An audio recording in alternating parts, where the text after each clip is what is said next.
Assalamualaikum warahmatullahi wabarakatuh.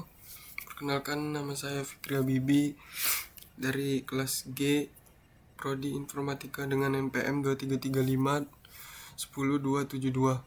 Saya ingin membuat tugas dari Pak Wandri dengan mata kuliah rekayasa perangkat lunak. Tugasnya yaitu tugas individu membuat video mempresentasikan hasil kerja proyek pada kelompok masing-masing. Kelompok saya yaitu membuat proyek web pelaporan kerusakan fasilitas umum. Oke, lanjut. Proyek ini bertujuan untuk menciptakan sebuah web pelaporan kerusakan fasilitas umum. Pesan kami mengembangkan web ini adalah untuk meningkatkan efisiensi dan transparansi dalam melaporkan dan menangani kerusakan fasilitas publik seperti jalan rusak, lampu jalan mati, atau saluran air tersumbat. Materinya itu ada analisis kebutuhan, desain, testing, implementasi nanti akan saya jelaskan di laporan, dan deployment dan maintenance. Lanjut, analisis kebutuhan untuk aplikasi penanganan kerusakan fasilitas umum. Aplikasi ini dirancang untuk memenuhi kebutuhan 3 kategori pengguna utama. 1. Masyarakat umum melaporkan kerusakan fasilitas umum seperti jalan berlubang, lampu jalan mati, kebocoran, dan lain-lain. Memantau perkembangan laporan mereka, mendapatkan pembaruan status laporan secara real-time melalui notifikasi. Petugas teknis 2. Petugas teknis menerima dan menangani laporan yang telah diverifikasi, mengupdate status laporan sesuai dengan progres pengerjaan. 3. Pengelola fasilitas umum atau pemerintah daerah atau instansi terkait memantau semua laporan kerusakan, mengatur alokasi tugas kepada petugas teknis, mengakses data statistik dan laporan analitis untuk pengambilan keputusan strategis. B. Kebutuhan fungsional ada 4. 1. Fitur untuk masyarakat umum, registrasi dan login menggunakan email atau media sosial untuk autentikasi pengguna. 2. Pelaporan kerusakan umum, form pelaporan dengan pengisian deskripsi, gambar kerusakan, dan lokasi GPS. 3. Pelacakan status laporan. Pelacakan status laporan untuk memantau progres dari laporan dari dilaporkan hingga selesai. 4. Notifikasi untuk mendapatkan informasi terkait status laporan. Lanjut, fitur untuk tugas teknis ada 3, yaitu manajemen tugas untuk melihat daftar laporan yang ditugaskan.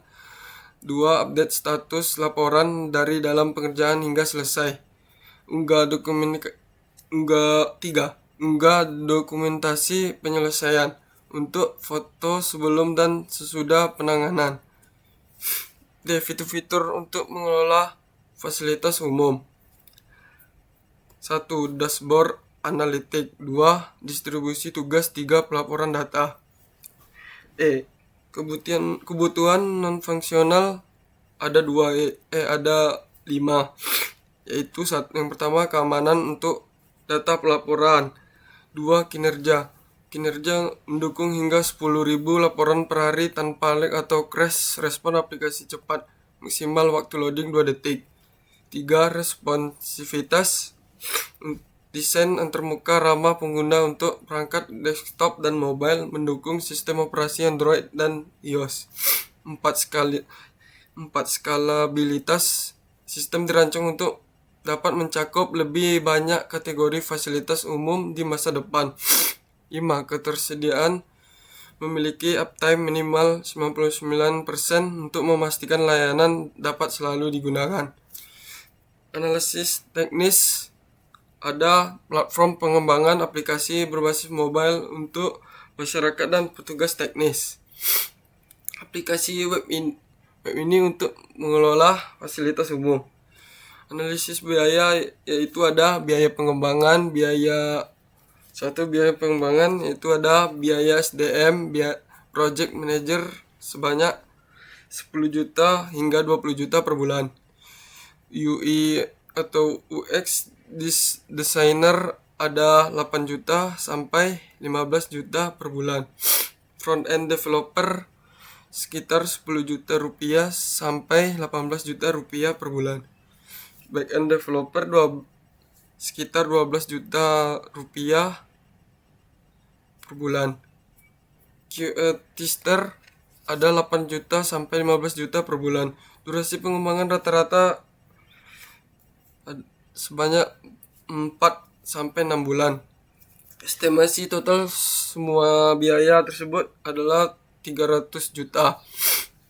Biaya teknologi biaya teknologi. Dan 3 ada biaya operasional untuk menjalankan pembaruan aplikasi tersebut. Lanjut ke bagian desain. Di desain itu ada yang pertama diagram konteks.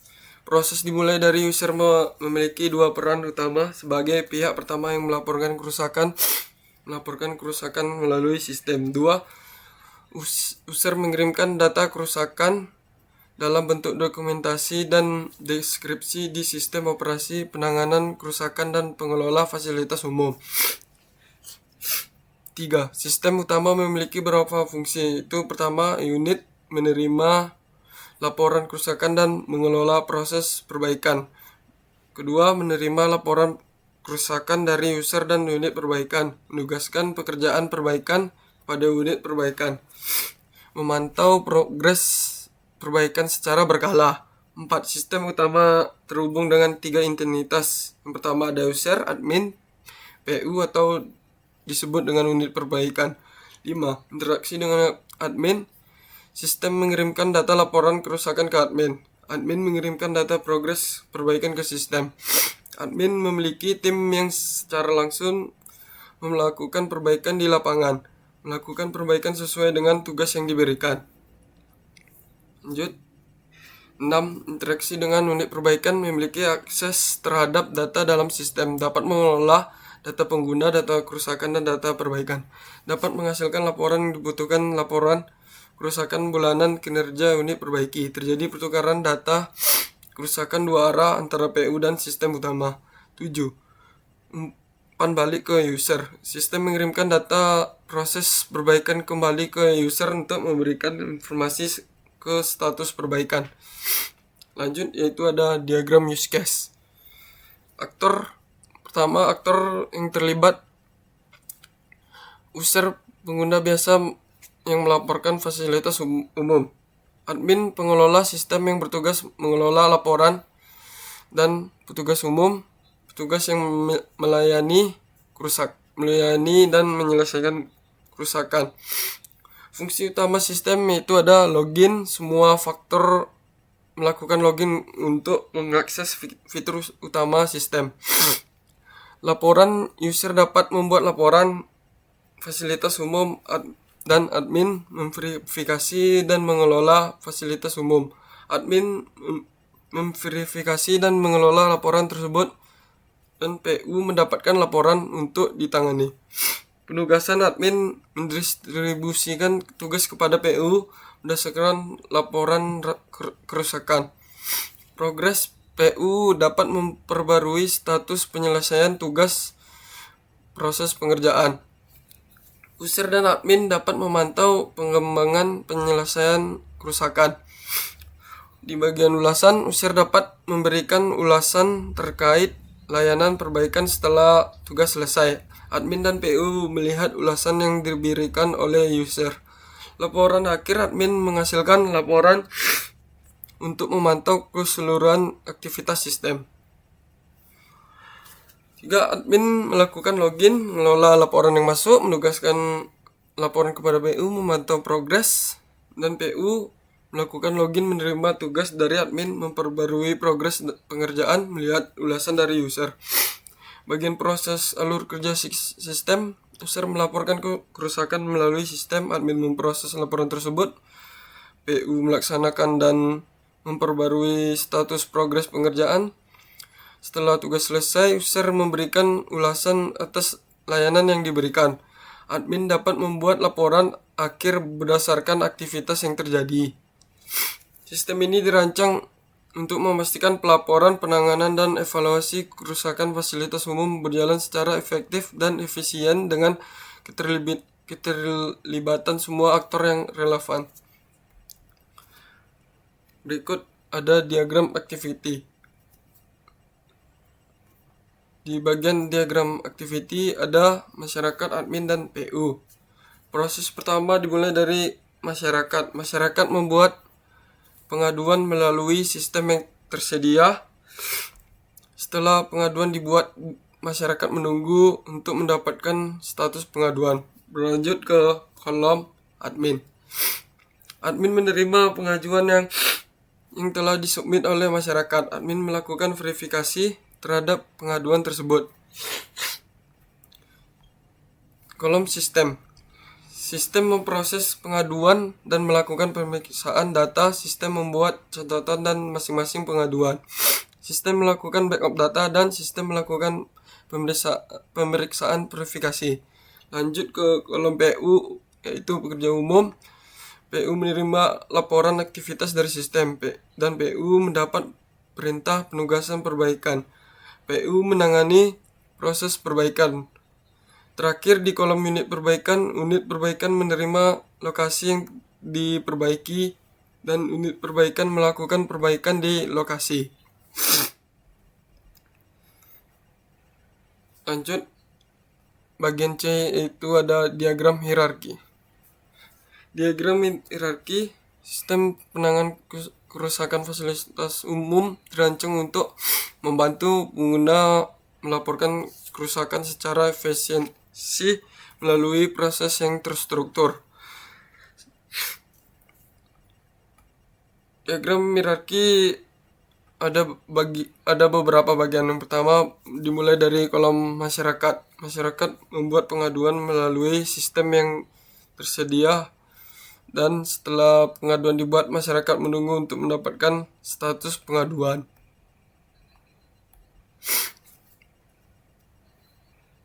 Diagram hierarki mempermudah verifikasi dan penanganan. Tahap selanjutnya adalah laporan, di mana setelah laporan dikirim, pengguna dapat memberikan umpan balik melalui opsi beri rating yang memungkinkan mereka menilai kualitas penanganan laporan atau beri masukan yang menyediakan ruang bagi pengguna memberikan saran atau kritik guna untuk meningkatkan pelayanan sistem. Meskipun alur utama sistem ini dirancang untuk mempermudah pelaporan, kemungkinan terdapat alur tambahan atau fitur yang lain dapat disesuaikan dengan kebutuhan spesifik pengguna. Dengan desain yang user-friendly, transparan, dan responsif, sistem ini bertujuan untuk mempercepat penyelesaian masalah kerusakan fasilitas umum sekaligus untuk meningkatkan kualitas layanan publik secara keseluruhan. Yang selanjutnya ada diagram DFD level 1. Yang pertama-tama bagiannya proses login. Masyarakat user melakukan mengakses sistem. Alur kerjanya itu pertama, masyarakat menginput data login. Yang kedua, sistem mengeluarkan token pengguna sebagai bukti autensi. 2. Bagian pengaduan, masyarakat atau user mengelola pengaduan ke sistem. Alur kerjanya, user mengirimkan pengaduan ke sistem. Selanjutnya, masyarakat dapat mengisi formulir pengaduan yang berisi deskripsi masalah, lokasi, dan informasi pendukung lainnya. Sistem menyimpan pengaduan ke dalam tabel pengaduan. 3. Penugasan, admin membuat tugas berdasar data pengaduan. Alur kerjanya, data pengaduan yang telah diverifikasi oleh admin akan diteruskan ke proses penugasan. Pengaduan tersebut disimpan dalam tabel pengaduan. Untuk referensi lebih lanjut, tugas yang telah diteruskan oleh KPU. Bagian keempat, progres. Admin memantau dan memverifikasi progres pengerjaan tugas. Alur kerjanya yaitu setelah tugas diberikan oleh tabel penugasan, PU mulai mengerjakan tugas tersebut. PU mengirimkan laporan proses pengerjaan secara berkala ke sistem. Laporan ini dapat berupa deskripsi tindakan, dokumentasi, atau status penyelesaian. Admin memeriksa laporan progres dari PU untuk memastikan tugas berjalan sesuai rencana. Jika laporan kurang lengkap, admin meminta revisi atau klarifikasi dari PU. Diagram level 2. Alurnya ada data. Yang pertama, data pengaduan yang diajukan, data pengaduan yang diterima dan dicatat, data pengaduan yang diteruskan untuk penugasan tindakan, selanjutnya data proyek atau tugas yang diberikan ke tim pelaksana, dan hasil laporan dari proyek atau tindakan yang telah selesai. Prosesnya yaitu alur kerjanya, proses ini bertugas untuk memeriksa, memvalidasi laporan masalah yang diterima. Laporan bisa berupa alat, kebutuhan, dan lain-lain. Setelah diverifikasi, proses ini mengatur jadwal perbaikan tersebut. Perbaikan seperti penjadwalan mencakup alokasi waktu, tenaga kerja, atau sumber daya yang lain diperlukan. Jika bahan atau komponen diperlukan untuk perbaikan, proses ini memastikan ketersediaan material yang diperlukan. Proses ini bertugas untuk menyelesaikan pekerjaan perbaikan. Proses utama ini bertugas untuk memantau dan mencatat perkembangan pekerjaan yang dilakukan oleh pelaksana PU. Proses ini mengelola data penugasan dan interaksi dengan PU. Data atau laporan perkembangan dari PU diproses menjadi laporan progres yang lebih terstruktur. Lanjut, ada diagram MDL. Diagram MDL adalah model data logika, merupakan suatu teknik yang menjelaskan struktur, proses bisnis, dan aturan-aturan sebagai masukan dalam perancangan database. Teknik ini dapat digunakan perancangan basis data, yaitu model data logika. Di dalam model data logika menjelaskan struktur informasi bisnis dan aturan-aturan sebagai masukan pada proses perancangan database. Lanjut, ada diagram IRD. Alur utama sistem ini adalah sebagai berikut. Pertama, masuk pengguna memulai dengan masuk sistem. Kedua, profil. Pengguna dapat mengelola profil mereka sesuai yang mereka mau, termasuk mengedit informasi pribadi dan preferensi bahasa mereka. Lanjut, data kerusakan. Inti dari sistem ini adalah pengelolaan dan data kerusakan. Pengguna dapat melaporkan berbagai jenis kerusakan seperti kerusakan halte bus, lampu jalan, jembatan, dan penyeberangan. Laporan setelah melaporkan kerusakan, pengguna dapat memberikan rating atau masukan tambahan terkait laporan mereka. Selanjutnya, sistem akan memberikan keterangan status laporan, apakah telah berhasil atau dibatalkan. Fitur-fitur tambahan yang disediakan di sistem ini antara lain, pengguna dapat mengatur berbagai frekuensi dalam sistem. Sistem menyediakan fitur bantuan bagi pengguna yang membutuhkan informasi lebih lanjut. Pengguna dapat keluar dari sistem kapan saja.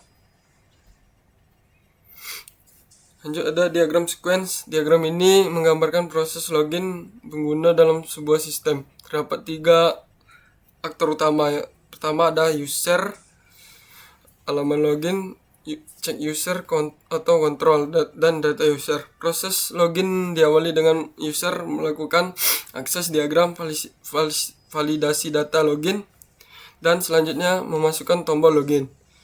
Setelah itu, halaman login akan meneruskan ke cek user atau kontrol untuk kirim data.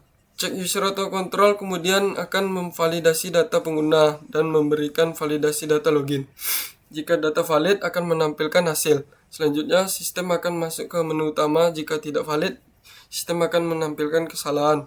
Secara keseluruhan, diagram ini menggambarkan alur proses login pengguna dengan jelas, termasuk interaksi berbagai komponen sistem.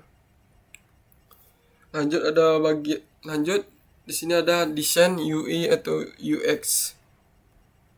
Tampilan awal web ada bagian selamat datang proyek kerusakan fasilitas umum. Terdapat halaman login, pengguna diminta untuk memasukkan alamat email dan kata sandi mereka untuk masuk. Pengguna yang tidak memiliki akun dapat membuat akun terlebih dahulu dengan mengklik tautan "Saya tidak punya akun" atau sign in.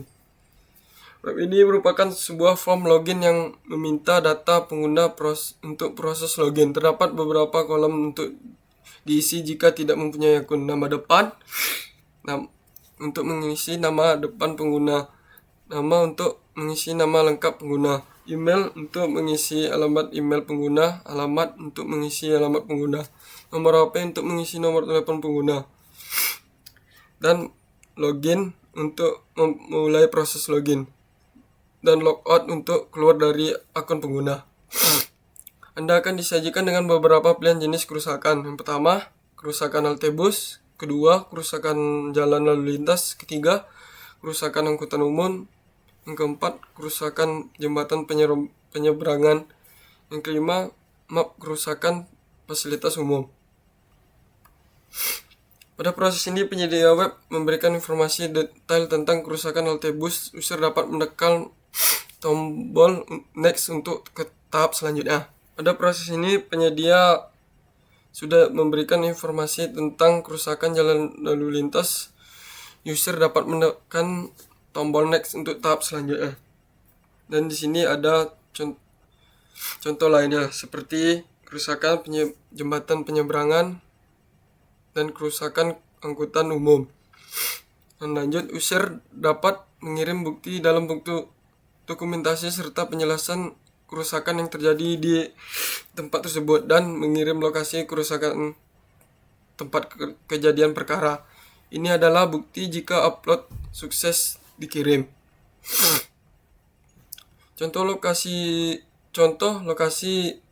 Berikut contoh-contohnya. Contoh lokasi kerusakan jalan lalu lintas yang terjadi. Dan ini contoh lokasi yang sudah diperbaiki. Terus ada bagian berikan rating dan ulasan Anda atas kerusakan yang sudah diperbaiki. Jika Anda puas, berilah bintang 5. Jika Anda kurang puas, berilah bintang 3. Lanjut di bagian implementasi. Bagian implementasi saya akan buka laporan terlebih dahulu.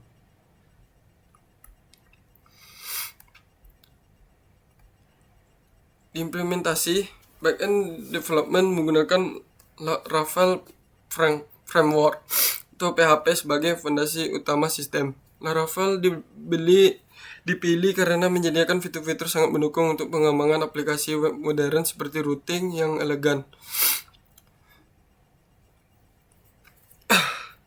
Untuk front-end development, implementasi menggunakan kombinasi Vue.js dengan Bootstrap.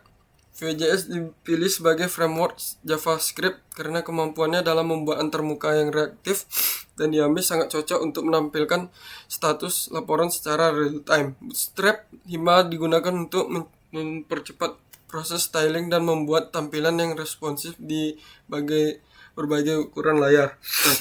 Database menggunakan MySQL karena kompatibilitasnya yang baik dengan Laravel dan kemampuannya menangani data dalam jumlah besar. Struktur database dirancang untuk menyimpan informasi laporan, status penanganan, dokumentasi foto, dan data pengguna. Kelebihan dari implementasi ini adalah performa tinggi karena Laravel menggunakan sistem caching yang efisien. 2. Keamanan yang terjamin dengan fitur bawaan Laravel untuk mencegah SQL injection dan XSS. Yang ketiga, ada antarmuka yang responsif dan user friendly berkat kombinasi Vue.js dan Bootstrap. Yang keempat, skalabilitas yang baik untuk penanganan jumlah pengguna yang lebih besar. 5. Kemudahan dalam maintenance dan pengembangan fitur baru. Adapun kekurangannya yaitu membutuhkan server dengan yang cukup tinggi, performa optimal. 2. Biaya hosting yang terlalu tinggi dibanding solusi sederhana. 3. Kurva pembelajaran yang cukup curam untuk tim pengembang baru. 4. Ketergantungan pada koneksi internet untuk fitur upload foto. Yang kelima, memerlukan maintenance berkala untuk update keamanan. Oke, lanjut bagian testing. Testing dalam konteks penanganan kerusakan fasilitas umum tujuan untuk memastikan bahwa sistem atau proses penanganan berjalan sesuai harapan. Testing ini mencakup pengujian pada sistem pelaporan, penanganan, serta evaluasi kerja perbaikan fasilitas umum. Jenis-jenis testing yaitu ada integration testing untuk menguji integrasi antar modul dalam sistem. Fungsional testing memastikan setiap fungsi sistem bekerja sesuai dengan spesifikasinya. Terus ada performance testing, menguji kecepatan respon dan stabilitas sistem saat digunakan dalam kondisi beban tertentu.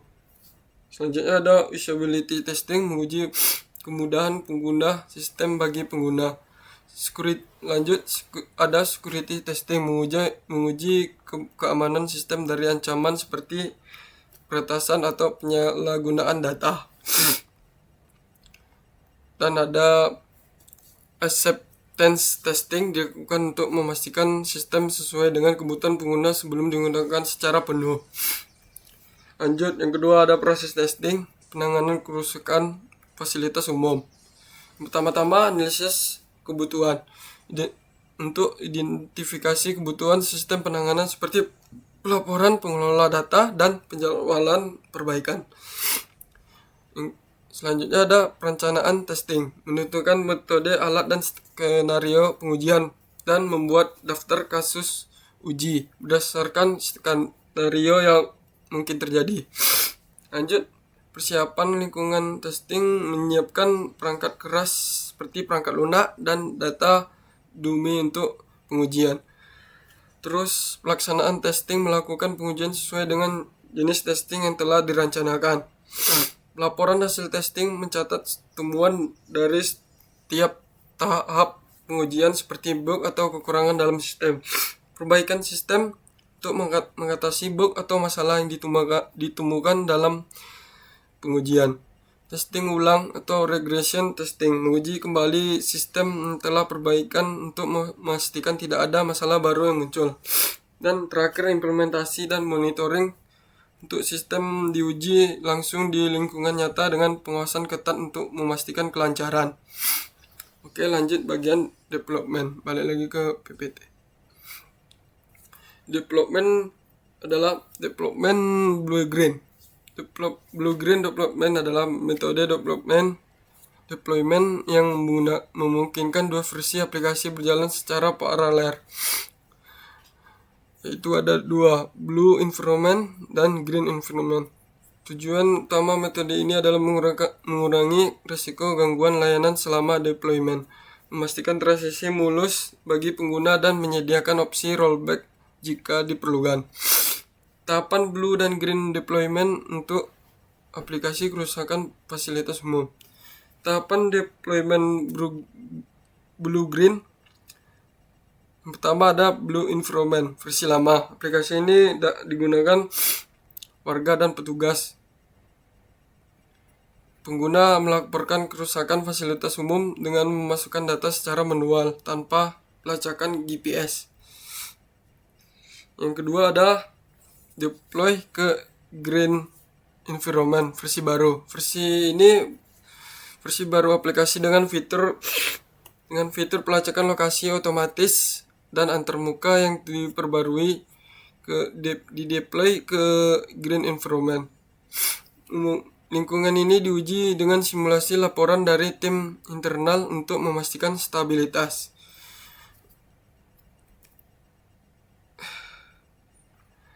Tahap-tahapnya itu ada mekanisme tahapannya itu ada tahap pertama persiapan lingkungan, tahap kedua deploy ke green environment, tahap ketiga pengujian di green environment, tahap keempat alihkan traffic ke green environment, dan tahap kelima monitoring green environment, dan tahap keenam pensiun blue environment setelah green environment dianggap stabil. Setelah green environment stabil dan tidak ada keluhan dari pengguna, blue environment dihentikan.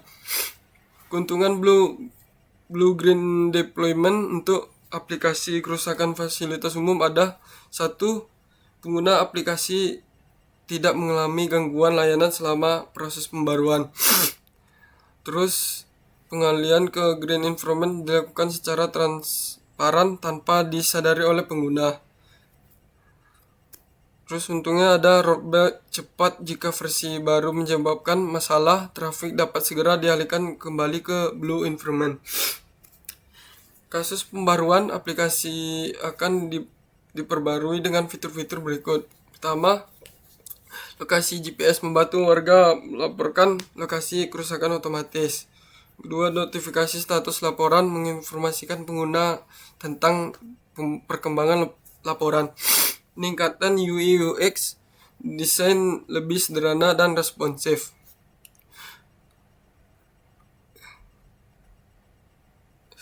Tahapan implementasi blue green deployment itu ada blue environment, aplikasi versi lama tetap melayani laporan pengguna.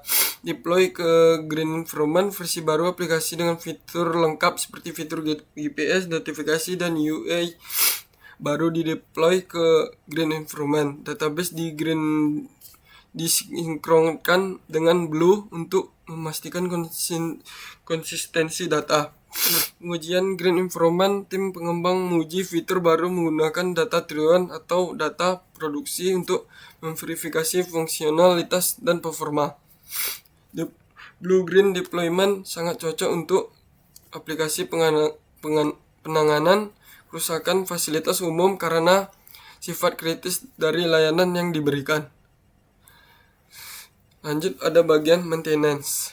Pemantauan kinerja setelah aplikasi LISP diluncurkan, tim secara aktif memantau kinerja aplikasi untuk mendeteksi masalah yang mungkin muncul. Ini mencakup monitoring real time, analisis log. Analisis log adalah menganalisis log aplikasi untuk mengidentifikasi kesalahan, peringatan, dan pola pengguna yang tidak biasa. 2. Perbaikan bug atau kesalahan atau masalah. Prosesnya ini meliputi pengumpulan umpan balik, seperti mengumpulkan umpan balik dari pengguna mengenai masalah yang mereka hadapi saat mengguna aplikasi. Prioritas perbaikan, menentukan prioritas perbaikan berdasarkan dampak bug terhadap pengalaman pengguna dan fungsional aplikasi. 3. Pembaruan fitur untuk menjaga aplikasi tetap relevan dan memenuhi kebutuhan pengguna. Tim secara berkala melakukan pembaruan fitur. Ini mencakup analisis kebutuhan pengguna untuk mengidentifikasi fitur baru atau peningkatan yang diinginkan berdasarkan umpan balik pengguna dan tren pasar. Pengembangan dan pengujian ini bertujuan untuk mengembangkan fitur baru dan melakukan pengujian fungsional untuk memastikan bahwa fitur tersebut berfungsi dengan baik sebelum dirilis. Selanjutnya ada keamanan. Keamanan aplikasi adalah prioritas utama dalam proses pemeliharaan. Maintenance, pembaruan keamanan secara rutin, memperbarui perangkat lunak dan pustaka yang digunakan dalam aplikasi untuk mengatasi kerentanan keamanan yang diketahui. Pengujian keamanan berkala, melakukan pengujian keamanan secara berkala untuk mengidentifikasi potensi kerentanan dan memastikan bahwa data pengguna tetap aman. Oke, sekian dari saya. Sekian dari presentasi saya. Mohon maaf bila ada kekurangan. Wassalamualaikum warahmatullahi wabarakatuh.